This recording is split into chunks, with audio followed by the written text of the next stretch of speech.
Hi guys. Okay, so I'm in the library room. Look at this place. It's wild.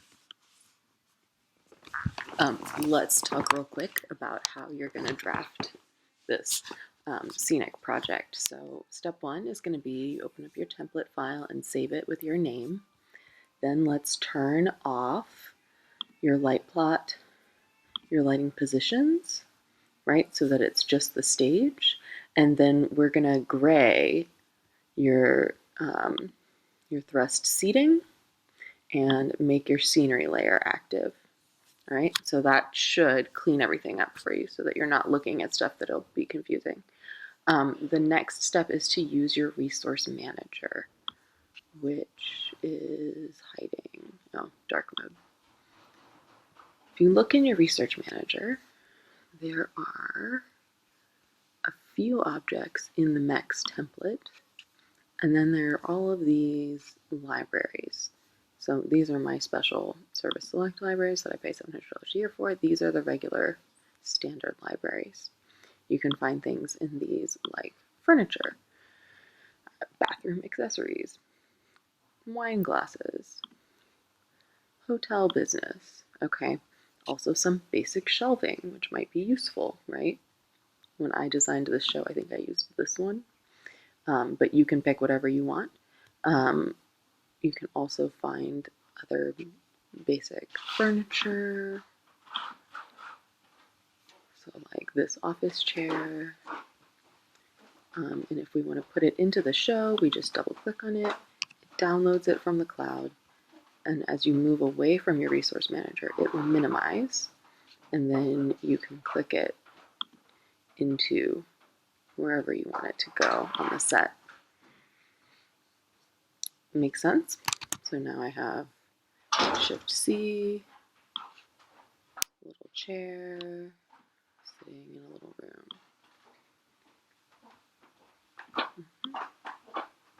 Okay, back to top plan view. Next move would be to bring in desks or tables. You can find those in here as well. I'll just flip through, see what looks good, drop it into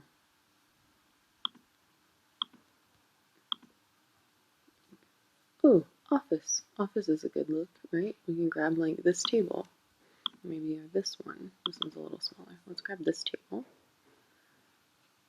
right? So that's another way to bring in furniture. You can also search in the resource manager. So when resource manager is open, you can just be like, I want hair. I want hair? Well, you could say hair. That's a little different. Chair, right? And it'll pull up everything that's a chair that it can find. So that's another way to locate resources that you would want to pull into your drawing. So you have a lot more options, okay, that way. The other thing you can do is you can download resources from the internet. So that's an option. Or you can bring in that desk, right? Remember we did the desk? So right now the desk is not part of your libraries. It's just in a file. But if you open that file, and I don't know if mine is easily accessible. Yeah, I'm not seeing it. So I'm going to just open up another file to show you how you would get there, even though this is not going to be with your actual desk in it. So basic idea is that this would work the same as any other resource. So for example, this is my show file for something else. I'm going to not find a desk in it, but I will find something like a lighting instrument or something. So when you look over here at open files, these are the objects that are part of your current file. But if you open up your desk project file, then you can grab symbols from that other file and bring them into, like this girl, right? Bring them into your current file. So if I wanted to bring this girl, female number 13, I can double click on her. It activates that symbol. In this case, it would convert it into a watermarked document, which I don't really want to do, just because that's that file type. But when you double click on it, it will then, I can save as, I'll just do it. We're just going to accept my reality. So now it creates that symbol on your cursor, and you can just click and spin which direction you want it to face, and click a second time, hi! And you have a girl in your drawing from that previous document. Yeah, there she is, looking around. There's no actual women in this show, but there you go. So that is how you pull a symbol in from another file. The last thing I want you to know where to find and how to work with is the curtain tool. So part of this set you would want to add is some masking curtains, and then also you would use a wall as like an upstage wall. So you would come in here, you would grab your wall, you would use the theater flat walls, which are apparently not in this template. There we go. I have a scenic flats in this other file. You can get them from your template file that you have. So that's a good option for you because this template file does not have those theater flats, but it is a wall style in your existing template. So then you can just be like, I want this wall to go for 16 feet because that's a nice round number made up of 4s. Double click to end the wall, and there it is. So now Shift C, there's my wall. Okay. This, however, of course, does not mask entrances, exits, whatever on the sides. So I would want to come in with some curtains to do that. Those will be found over here in the tool set for, what does this call itself? Event design. In the event design tool set, you would add soft goods, right? So soft goods are automatically created. We're going to put them on their own layer called soft goods, and we're just going to make some masking for the sides. You do what you think is needed. When you create soft goods, it automatically makes them, apparently my file is 20 feet tall, but we're only 15 feet to the grid in this space, so we're going to do that. You can have it add things like pipe in case there's not a pipe above. And then you can also change things like the depth of the pleats, the width of the pleats, how wrinkly and curved it is. What it's doing is creating a data file that is attached to this Vectorworks file so that you could send it out for a bid and they would know how many pieces of curtain you needed at what height and what grommeting setup, all of that stuff. The 3D curtain options is where you would change things like the material color and the finish. So when you double click and get out of there and everything is slow, you see it's drawn now a curtain as well as a pipe for that curtain to be hanging from. I'm going to just mirror that to the other side for the opposite piece. But you can draw whatever masking curtains you feel like you need. This is not going to be centered. Yeah. So escape takes you back one step. Let's see if that is closer. Let me mirror it and then I'll nudge it in away from that wall. Neither of these need to be quite this long because those little bump outs into the room are going to block them. But that's stuff that you also can finesse. This is really crashing it out to be screen recording. I don't know. There it goes. Okay. So that's how you would add a curtain on a piece of track.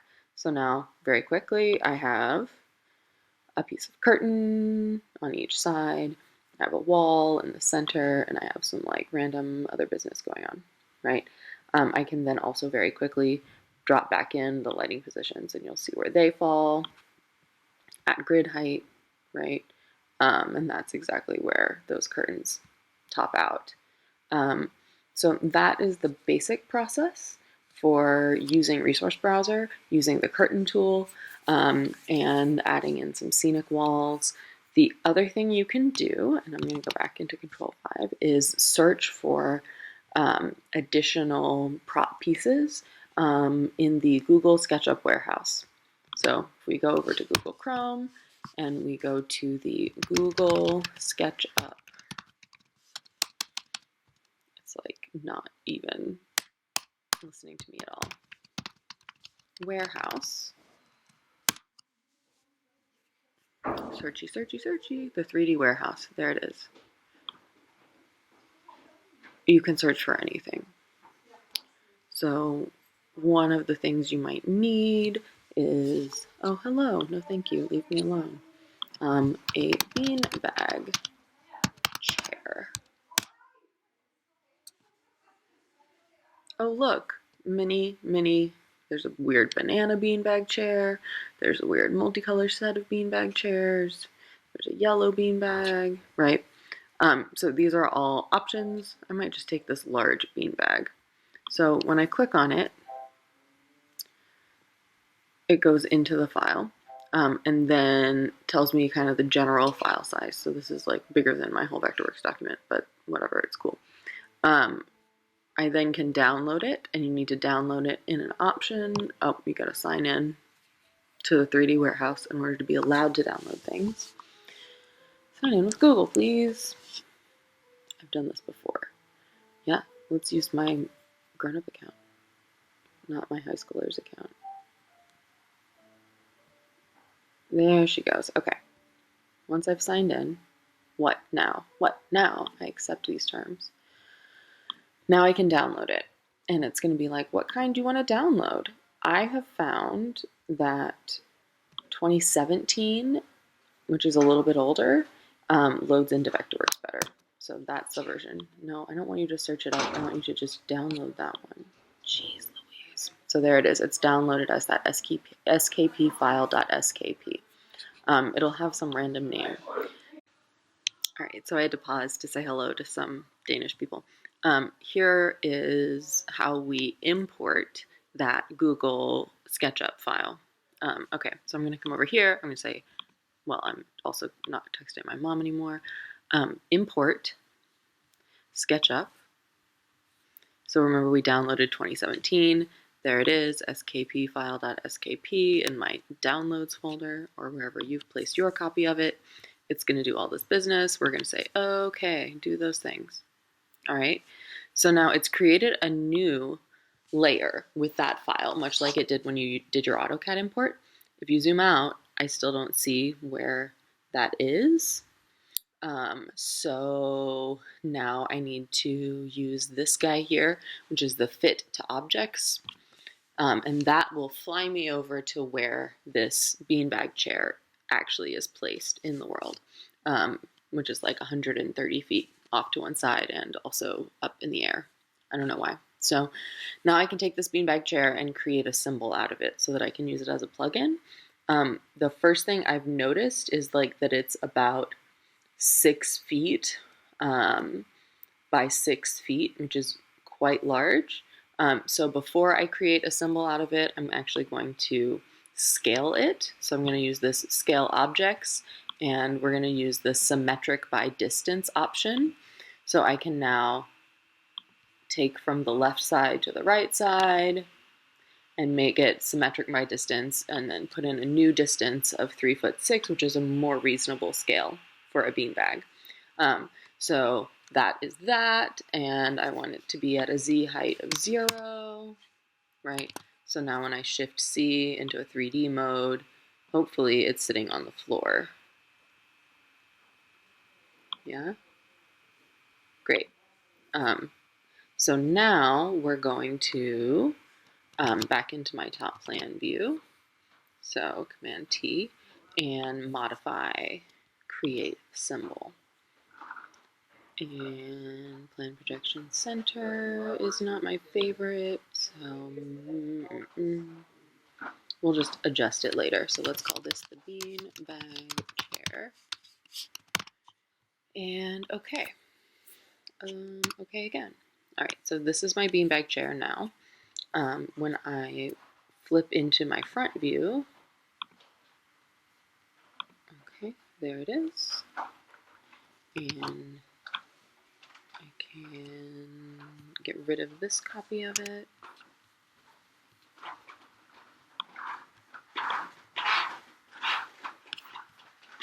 Maybe.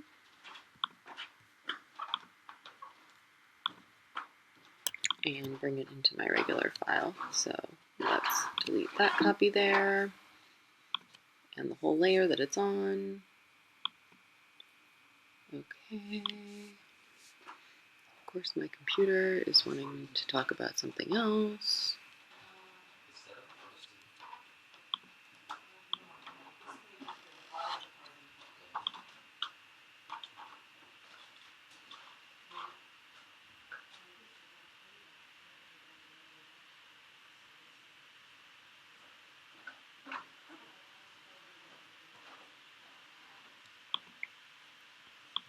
I don't know what you want from me thing about the Wacom software, so I'm just going to hide you. All right, let me go back into top plan view on my scenery layer, maybe sometime today.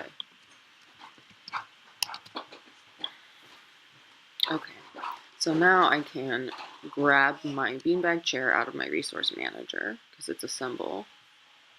There she is. All right, and drop that in. There we go. And then let's see, because sometimes it'll bring something in inside the floor. So let's see what this looks like from the front view, because we might need to make another adjustment to the symbol. So if I go into the front view, because it was the center of the 3D object. Nope, it looks like it's pretty much okay. It's like just a little bit under the floor, right? That's so weird. Theater floor plan. Well, are you on the floor? You should be. Yep. Door and wall. What wall itself? Wall itself is sitting on the floor. And then this is on the floor. Scenery layer, are you on the floor? I wonder if the scenery layer is just slightly... Let me make sure it's not the layer. And it's actually the... Yeah. Okay. So, because this layer, I don't know why, the beanbag chair is not quite correctly aligned in the layer to the 0. So if we double click into the symbol and we edit the 3D component, I can now pop the whole symbol up to 0. So I can just grab it, maybe, come on baby, and pop the whole thing right to that 0. So now it's aligned with everything else and it's sitting on top of the floor instead of inside of the floor. When I exit the symbol, now anytime I drop that beanbag chair in, I'm gonna get the beanbag chair sitting on the floor, which is what I want. If I go back into top plan view, there's one other thing I want to change, and that is what the render of the beanbag is from the top view, okay? And this is in top plan as opposed to in actual top view. So if I'm in actual top view, right, it looks like this. If I switch over here to OpenGL, I'll start seeing the shape of the beanbag, kind of, sort of, maybe, hopefully. Let's do a little thing, right? What I'm looking for is which side you would sit on, right, so that it's clear in my drawing. So it looks like the sitting side is opening over on this, in this direction, okay? So in order to indicate that, and also make my beanbag look cleaner in any ground plan drawings, for example, I would snap back up to top plan view, and I'm gonna edit my 2D component, which right now doesn't exist. In order to create a 2D component, and this is like what this will look like in ground plan as opposed to what it looks like in top view, I'm gonna draw something 2D on my 3D layer, and it will convert that into a 2D component. Hopefully that makes sense. Let me show you what it means. So I'm gonna grab right from the center, draw a circle in 2D. So that circle is gonna display with the 2D components, and it needs a solid fill. Okay. Let me select it actually and make sure that it has that solid fill. Let me come back into top plan view. So it looks like that actually, okay? And it says on this circle, it'll display with the 2D components, which is what I want to have happen. Now I'm going to do another little circle inside the circle, and that's going to indicate the side that the chair opens to for us. So I'm just going to do something like that. Let's give it, oh no, I'm still drawing circles. Escape, escape, escape, escape, X, X, X. Vectorworks will stick now.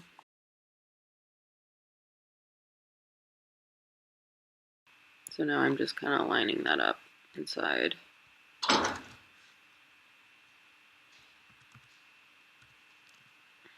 right? So it gives me basically an indication of which direction the thing is going to open. Now, so for whatever reason, I was not talking when I was doing this. What I've done is I've picked up my offset tool. I've drawn an out circle outside and then inside in order to create the ring that goes around that edge. Clipped surface, deleted the inside of that tool. Now I've pulled that ring to the front and then clipped surface again in order to trim off that little extra edge, at which point I can delete that ring I created that goes around the whole thing. So hopefully that explains a little better what I was doing. Group those. So now this shows the direction in which the beanbag chair opens. When I exit the symbol, it will now have two different properties, okay? So it'll have this property, it'll look like this in top plan view. So if I zoom out, that's what the beanbag chair looks like in top plan view. Similarly, this is what this chair that I pulled in from my resource browser looks like in top plan view. And then if I go into top view, you'll see the actual 3D geometry. So you'll see this 3D chair, which is green. You'll see this beanbag shape, and you'll see that instead of that top plan 2D view. Okay, so that's how you would set up an imported symbol, clean it up for your drawing. Go ahead and work through those steps, and then we will get together again when I come back and talk about how you would plate your scenic elements that you have drawn. Great, thanks. See you later.